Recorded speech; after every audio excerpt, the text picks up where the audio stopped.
तो एक बार फिर से आप तमाम न्यूज़ मॉनिटर के दोस्तों का, दर्शकों का स्वागत है, खैर मकदम है। आज 12 अगस्त की तारीख है, मंगलवार का दिन है। मंगल का दिन है, लिहाज़ा बहुत सारी खबरें हैं, उन तमाम खबरों की चर्चा करेंगे लेकिन बेहद कम समय में, ताकि आपका बेशकीमती वक़्त जो है, वो ज़ाया ना हो, बर्बाद ना हो। सबसे पहले बात करते हैं अंतर्राष्ट्रीय खबरों से, आज की शुरुआत करते हैं। आपको पता है, इज़राइल और हमास के बीच, गज़ा के बीच जो है पिछले करीबन 2 वर्षों से जंग और युद्ध की स्थिति बनी हुई है। करीबन 60,000 से ज़्यादा जो है फ़िलिस्तीनियों की मौत हो चुकी है, वहाँ पर भूखमरी की आलम है।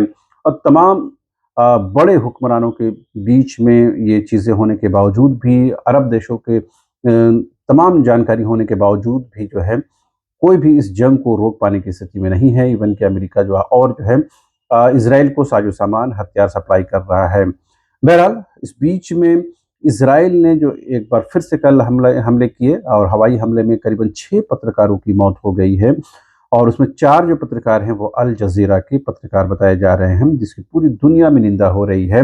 और कहीं न कहीं इसे जो है इज़राइल के कुकृत्य के तौर पर देखा जा रहा है। तो ज़ाहिर-सी बात है, इज़राइल जो है उसके रास्ते में जो कोई भी आ रहा है, उसे वो निशाना बना रहा है।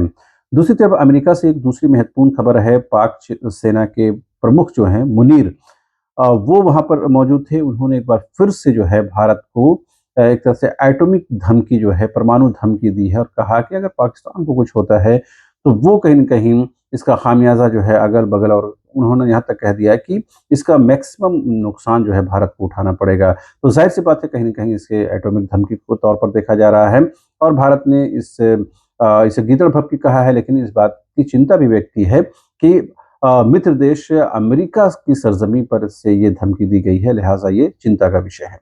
बहरहाल, लौटते हैं झारखंड की तरफ। आपको पता है कि झारखंड के मुख्यमंत्री हेमंत सोरेन लगातार नेमरा में हैं, रामगढ़ में हैं, अपने पैतृक आवास में हैं।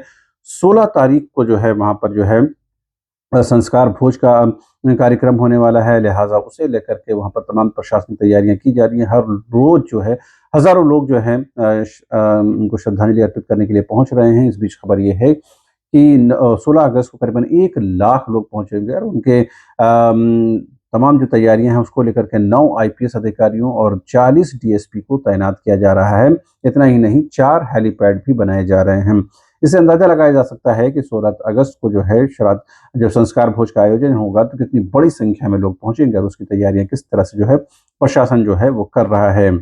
दूसरी महत्वपूर्ण खबर जो है रामदास सोरेन से जुड़ी हुई खबर है। आपको पता है, कैबिनेट मंत्री, शिक्षा मंत्री रामदास सोरेन की स्थिति अब भी जो है वो खतरे से बाहर नहीं आ पाए हैं, लाइफ सपोर्ट सिस्टम में हैं, और उनके ऑपरेशन को टाल दिया गया है, चूँकि कोई भी सुधार नहीं नज़र आ रहा, जिसकी वजह से अपोलो के डॉक्टरों ने यह डिसीजन लिया है। तो कहीं न कहीं ये चिंता का विषय है कि अब तक जो है उनकी स्थिति में कुछ भी सुधार होता हुआ नज़र नहीं आ रहा है।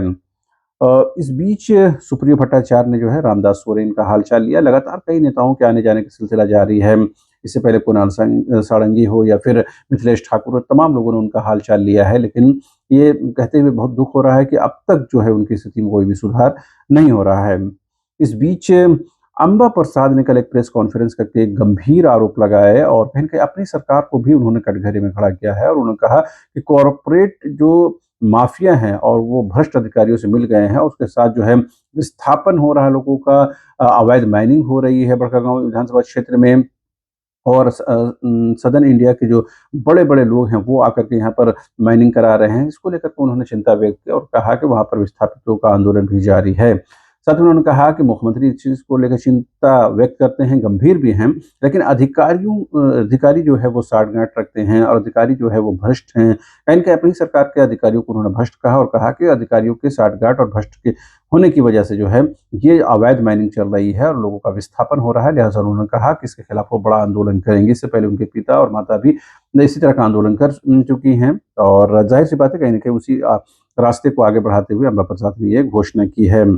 इस बीच बाबूलाल बंधु तिर्की जो कांग्रेस के कार्यकारी अध्यक्ष हैं, उन्होंने कल कैबिनेट मंत्री दीपिका पांडे सिंह से मुलाकात की। ग्रामीण विकास मंत्री हैं, उन्होंने कहा कि पेसा को जो है वो बहुत ही जामे ढंग से लागू करने की ज़रूरत है। इसको लेकर के बंधु तिर्की ने कई सुझाव भी दिए हैं। दीपिका पांडे सिंह की तरफ से कहा गया है कि सरकार जो है पेसा को लागू करने को लेकर प्रतिबद्ध है, कमिटेड है, और इसे हर हाल में जो है वो लागू किया जाएगा।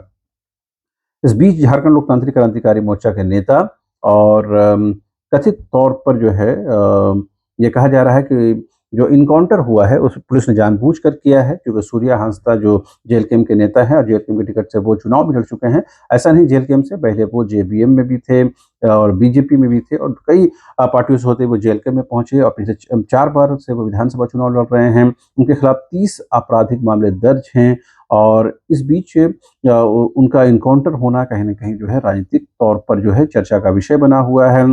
परिवारजनों ने जो है पुलिस के बातों को गलत ठहराते हुए कहा है कि ये जानबूझकर इनकाउंटर किया गया है। देखना दिलचस्प होगा कि आने वाले दिनों में जब जाँच होता है तो क्या कुछ सामने आता है, लेकिन एक बात तो तय है कि जिस तरह से 30 मामले उनके खिलाफ दर्ज थे, वो आपराधिक पृष्ठभूमि के व्यक्ति थे। अलग बात है कि वो कई बार विधानसभा चुनाव लड़ चुके थे। बावजूद इसके वो कहीं न कहीं इस बात के हकदार हैं कि उनके साथ इंसाफ होना चाहिए।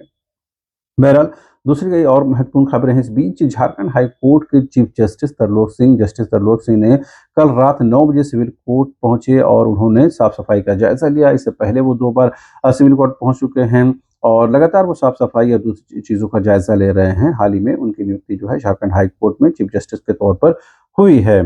इस बीच संजीव सिंह जो नीरज सिंह हत्याकांड के आरोपी हैं, उनकी रिहाई हो गई है, बेल उनको मिल गया। 8 साल 4 महीने के बाद उनको मिला है, लेकिन उनकी तबीयत नासाज़ है।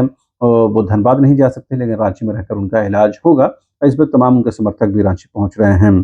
रिम्स के डायरेक्टर डॉक्टर राजकुमार ने आरोप लगाया है कि जो विनायका हॉस्पिटल के डायरेक्टर हैं चंदन कुमार, उनको उन्होंने जो है उनको धमकी दी। इसके खिलाफ उन्होंने बरियातू थाने में प्राथमिकी दर्ज कराई है और इस प्राथमिकी की जो जांच है वो चल रही है। फिलहाल पूरे मामले की जो है जो बरियातू पुलिस है वो जांच कर रही है और जो आरोपी हैं डॉक्टर चंदन कुमार, उनके खिलाफ जो है कार्रवाई की बात कही जा रही है। इस बीच में रिम्स के डायरेक्टर राजकुमार ने जो है एक लिखित शिकायत दी, जिसके आधार पर जो है ये प्राथमिकी दर्ज की गई है। इस बीच झारखंड के जो मुख्य निर्वाचन पदाधिकारी हैं उन्होंने कहा है कि इलेक्शन कमीशन ऑफ इंडिया की तरफ से उनको निर्देश प्राप्त हुआ है कि गहन पुनरीक्षण मतदाता सूची में जो होना है वो झारखंड में भी होना है, उसकी तैयारियां की जाएंगी। यानी कि एसआईआर भी झारखंड में होगा और तमाम राज्यों में इसकी कवायद की जा रही है, लेकिन झारखंड में भी होगा। ये बातें कहीं ना कहीं स्पष्ट होती हुई नजर आ रही है। हालांकि आधिकारिक कंफर्मेशन का इंतजार है, लेकिन जिस तरह सीईओ ने कहा है के रवि कुमार ने, उससे कहीं ना कहीं वो तमाम तैयारियां कर रहे हैं। इससे साफ है कि कहीं ना कहीं झारखंड में भी गहन पुनरीक्षण का काम जो है वो होगा। बहरहाल इसके अलावा बहुत सारी खबरें हैं, उन तमाम खबरों पर हमारी नज़र रहेगी, लेकिन अभी के लिए इतना ही। आप तमाम दर्शकों से रिक्वेस्ट है कि ऐसी खबरों को प्रचारित प्रसारित करें, चैनल को सब्सक्राइब करें, कमेंट करें, लाइक करें, शेयर करें और जो भी कमेंट करें वो संसदीय भाषा में करें। Thank you so much.